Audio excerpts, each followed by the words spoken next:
నమస్తే, welcome to Telugu రాజ్యం. నేను మీరా. కూటమిలో ఉన్నటువంటి జనసేన నాయకుడు పవన్ కళ్యాణ్ గారు ఎప్పుడు అమరావతికి సంబంధించినటువంటి మీటింగ్ ఉన్నప్పటికీ ఆ మీటింగ్కి పాల్గొనకపోవడం, మీటింగ్ని స్కిప్ చేయడం జరుగుతోందని ప్రధానంగా వినిపిస్తున్నటువంటి వాదన. అయితే దీని వెనక ఉన్నటువంటి కారణాలేంటి, రాజకీయ వ్యూహాలేంటి అనే అంశం గురించి మనతో మాట్లాడడానికి ప్రముఖ పొలిటికల్ అనలిస్ట్ కేఎస్ ప్రసాద్ గారు ఉన్నారు. ఆయనతో చర్చిద్దాం. నమస్తే అండి. నమస్తే అండి. సార్, మొన్న క్యాబినెట్ మీటింగ్కి ఆయన హాజరవ్వకపోవడానికి, నాదెండ్ల మనోహర్ గారు కూడా రాకపోవడానికి, దానికి తోడు దానికి రీజన్ వాళ్ళ తల్లిగారికి హెల్త్ బాగలేదండం, నాగబాబు గారు బాగుంది అనడం, ఇవన్నీ కూడా అంటే ఆయనకి అమరావతి ఇన్సిడెంట్ మీద దాని గురించి మాట్లాడడానికి అవిశ్వాసం వ్యక్తం అవుతుంది పవన్ కళ్యాణ్ గారిలో అనేది ప్రధానంగా వినిపిస్తాం. సార్, ఎందుకు ఈ వివక్ష? దానికి రాకపోవడం ఒక ఎత్తు అయితే, మొన్న వచ్చి ఆయన ఫుడ్ డౌన్ చేసాడని మాత్రం ఒక ఇంటర్నల్ ఇన్ఫర్మేషన్ అయితే ఉంది చాలామందికి. మీడియాలో కూడా చాలా విపరీతంగా చర్చనీయాంశం అవుతుంది. అండ్ దీనికన్నా వెనకాతల ఢిల్లీ అధిష్టానం నుంచి కూడా చాలా సీరియస్ స్టిక్కర్ వచ్చిందన్నది ఈ ప్రభుత్వానికి, కూటమి ప్రభుత్వానికి, ముఖ్యంగా భూసేకరణ విషయం. ఒక అడుగు వెనక్కి తగ్గమని 46,000 ఎకరాల విషయంలో అన్నది చాలా సీరియస్ అప్రహెన్షన్స్ ఉన్నాయి.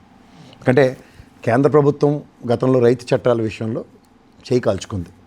దగ్గర సంవత్సరం పైచిలుక ఉద్యమం, 700-800 ప్రాణాలు పోయిన రైతుల యొక్క తీవ్రత గౌరవ ప్రధాని గారే తల వంచి అందరినీ క్షమాపణ అడిగిన ఉదంతం ఉంది పార్లమెంట్ సాక్షిగా. అండ్ రైతు చట్టాలు విరమించుకోవడం జరిగింది. సో ఈ ప్రాతిపదికన ఆ పెదకా కానీ ఇలాంటి చుట్టుపక్కల పేరుని అలాంటి ఊర్లలో తీవ్ర వ్యతిరేకత ఉంది. అండ్ మోర్ ఓవర్ ఇవాళ మీరు ఎక్విషన్ స్టార్ట్ అయితే స్టాండ్ స్టిల్ సిచ్యువేషన్ ఉంటుంది. అక్కడ కంపలు పెరగడం, మొన్న 29-39 కోట్లు ఇచ్చి కంపలు కొట్టించడానికి తప్ప ఎంత ఆ టైంలో పిచ్చి తొప్పలు ఎక్కువ పెరిగిపోతాయి. రెండోది, వాళ్ళకి ₹1 ఫైనాన్షియల్ ఎబిలిటీ ఉండదు. పెళ్లి చేసుకుందామన్నా, ఏం చేద్దామన్నా, తాకడ పెడదామన్నా ఆ ఫైనాన్షియల్ ట్రాన్సాక్షన్స్ ఆగిపోతాయి. సో ఇక్కడ మీకు 2013 భూ నిర్వాసుల చట్టం ప్రకారం వాళ్ళకి కాంపన్సేషన్ ఇవ్వడమా, ఏం చేయడం అన్న దాని మీద క్లారిటీ లేకుండా ఈ ఎక్విషన్స్కి ఎక్కడికక్కడ ఈ రోజుకి కూడా అమరావతికి తీసుకున్న 34,000 ఎకరాల్లో 33% ఇంకా ల్యాండ్లు వాళ్ళకి ప్లాట్లు కొట్టి ఇవ్వలేదు. పైపచ్చి వాళ్ళ ఫ్యూచరిస్టిక్ ప్లాన్స్ని ఈ రోజు దాకా ఎస్టాబ్లిష్ చేయలే. సీడ్ క్యాపిటల్ రోడ్ కూడా ఈ రోజుకి కంప్లీట్ కాలేదు. ఆ కరకట్టం ఇచ్చే బిక్కులు ఆడుకొని ఎదురుకుండా వెహికల్ వచ్చిందంటే అసలు కూర్చోడమే. అందులో ముఖ్యమంత్రి గారు కాన్వాయ్ వెళ్తుందంటే ఇటు గంట ఎక్కడ వాళ్ళు అక్కడే. అవతల హైకోర్టుకి వెళ్ళవలసిన స్టాఫ్ కూడా దాని నుంచి వెళ్తున్నారు. సచివాలయకి వెళ్ళే స్టాఫ్లు కరకట్టం నుంచి వెళ్తున్నారు.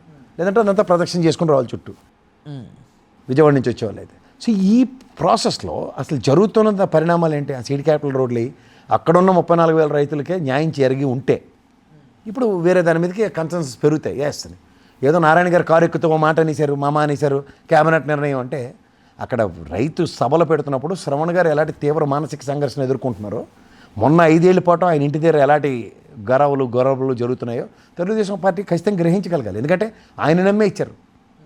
ఆ తాడేపల్లి నియోజకవర్గం శ్రవణ్ గారే కర్తకర్మకర్య, ద మ్యాన్ బిహైండ్. ఈ మధ్యన ఎవరో ఈ ఉద్యమాలు ఇట్లన్నిటి వల్ల కొత్త ఫేసెస్, కొత్త నెరేటివ్స్ ఎస్టాబ్లిష్ అవుతున్నాయి. కానీ the man behind Amaravati success is Shravan గారు. సో అదే శ్రవణ్ గారు మొన్న రైతు సభలు పెట్టినప్పుడు రైతుల నిరసన, రైతులు ఘెరావు చేసిన విధానం, రైతుల ప్రశ్నలకి సమాధానం చెప్పలేని నిస్సహాయ స్థితి.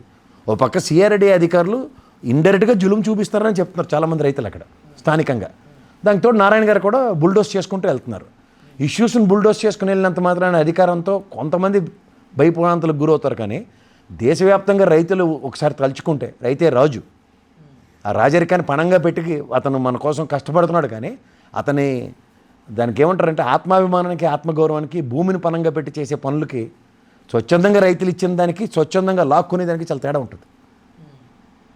ల్యాండ్ ఎక్విజిషన్ అని చెప్పి మొత్తం దొరికినట్టు లాక్కుంటాం అని చెప్తే ఇక్కడ 34,000 ఎకరాలు పాపం వాళ్ళు స్వచ్ఛందంగా ఇచ్చిన దానికి న్యాయం చేయమని అడుగుతున్నారు. అప్పట్లో 1,500-2,000 చాలు అన్నప్పుడు మళ్ళీ అది 32,000 వరకు వెళ్ళింది. మళ్ళీ పెరగడం ఏంటి? లేదండి, అది ప్రభుత్వం పరంగా చూసుకుంటే 30,000 ఎకరాలు. ఈవెన్ అపోజిషన్ పార్టీ కూడా, జగన్మోహన్ రెడ్డి గారు కూడా ఆ రోజు క్లియర్గా చెప్పాడు, 30,000 ఎకరాలు ప్రభుత్వ భూమి అయితే it's very good for capital అని. బట్ ఇక్కడ out of the box Srikrishna కమిటీలు ఇవన్నీ కాకుండా నారాయణ కమిటీ చేసిందే ఈ అమరావతి టెరిటరీని కొత్తది స్వచ్ఛందంగా ల్యాండ్లు తీసుకోవడం అన్నీ జరిగింది పని. అందుకే కేంద్ర ప్రభుత్వం కూడా మనకు కన్సర్న్ ఇవ్వట్లేదు. చూడుకోవాలంటే క్యాపిటల్ విషయంలో శ్రీకృష్ణ కమిటీ, రాష్ట్ర విభజనే శ్రీకృష్ణ కమిటీ సారాంశం. తర్వాత వచ్చిన ఇంకో కృష్ణ కమిటీ ఏం చెప్పింది? ఈ ప్రాంతాలు విజయవాడ, గుంటూరు పరిసర ప్రాంతాల్లో అని చెప్పింది. అలాగే తీసుకెళ్ళి అవుట్ ఆఫ్ ద బాక్స్ గుంటూరులోనే పెడితే చెప్పొచ్చు 30 కిలోమీటర్ల కోతవేడు దూరంలో ఇక్కడ ఉంది, అక్కడ ఉందని. అవన్నీ తర్వాత ఎక్స్ప్లెనేషన్స్. మన రాష్ట్ర విభజనతో సైతం మిగిలినవన్నీ కమిటీల రూపంలోనే డిసైడ్ అవుతూ 10 సంవత్సరాలు ఉమ్మడి రాజధానికి హైదరాబాద్ నుంచుతో క్యాపిటల్ ఆరిజిన్ వాళ్ళే డిసైడ్ చేసిన అన్ని ఫ్యాక్టోరియల్ని కూడా మనం కాదని మనం సొంతంగా చేసిన దానికి ఈ రోజుకి కూడా దానికి కన్సర్న్ లేదని నేను ఎప్పుడు మాట్లాడుతున్నాను. సో ఆబ్వియస్లీ ఇప్పుడు జరిగే నెక్స్ట్ 46,000 విషయంలో కూడా తెలుగుదేశం తెలుసో తెలియకో క్యాబినెట్ మీటింగ్ల సారాంశంలో చెప్తున్నవి ఏంటంటే ఇంటర్నేషనల్ ఎయిర్పోర్టు అండ్ అంతర్జాతీయ తాలదనే రైల్వే స్టేషన్లు ఈ రెండు కేంద్ర ప్రభుత్వ పరివ్యూలో ఉంటాయి. ఇప్పుడు అమరావతి రైల్వే స్టేషన్కి 56 ఎకరాల ల్యాండ్ ఎక్విజిషన్ జరగాలి. దాని నోటిఫికేషన్స్ ఇప్పటికి లేదు. అవన్నీ కేంద్ర ప్రభుత్వ పరిధిలో ఉన్నవి, రాష్ట్ర ప్రభుత్వంలో పరిధిలో ఉన్నట్టు వీళ్ళు ఆ ల్యాండ్ ఎక్విజిషన్స్కి లేనిపోనివన్నీ మాట్లాడుతున్నప్పుడు మళ్ళీ రియల్ ఎస్టేట్ ట్రేడింగే కదా, ఇంటర్నల్ ట్రేడింగా అన్న ప్రశ్నే కదా లాస్ట్ టైం. అంటే పవన్ ఈ కళ్యాణ్ మధ్యలోనే బాలకృష్ణ గారు ఒక 500 ఎకరాలు కొనడం, ఇంకొక 2-3 100 ఎకరాల ఫైనాన్షియల్ ట్రాన్సాక్షన్స్ చూసాం దాంట్లో. ఇవన్నీ అన్నప్పుడు అక్కడ ఓ పక్క వరల్డ్ బ్యాంక్ చెప్తున్న కథలు ఏంటి, నారాయణ గారు లాంటి వ్యక్తి చెప్పింది ఏంటి, మాకు ఎకరం 25-30 కోట్లు పలుకుతుంది అంటున్నారు. మరి ఇక్కడ జైబేరీ లాంటి ఉన్నాడు కదా, తెలుగుదేశం ఆచ్ఛేదంతో ఈ స్థాయికి ఎదిగాడు కదా, తెలుగుదేశం ఎంపీ కూడా అయ్యాడు కదా, రియల్ ఎస్టేట్ టైకూన్ కదా.